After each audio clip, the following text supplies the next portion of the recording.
Och här har vi då Linda Wigren. Vi zoomar ut lite grann här. Så. I matchen inrätt, där har vi nu Linda Wigren. Ja, Linda Wigren, hon har nu intagit matchen inrätt. Det är nummer 4.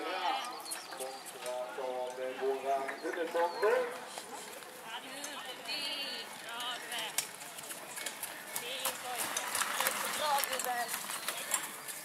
Och in på tävlingsområdet kommer nu Pernilla Wigren, Skånska Körsällskapet. Hon tävlar nog till en bra hästjämpe.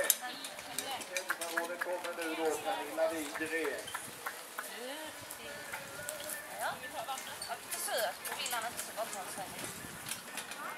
Här är matchen inrätt. Där tittar vi på Linda Wigren. Ja, där vägrar han, ja. Då får man ta vägen bredvid.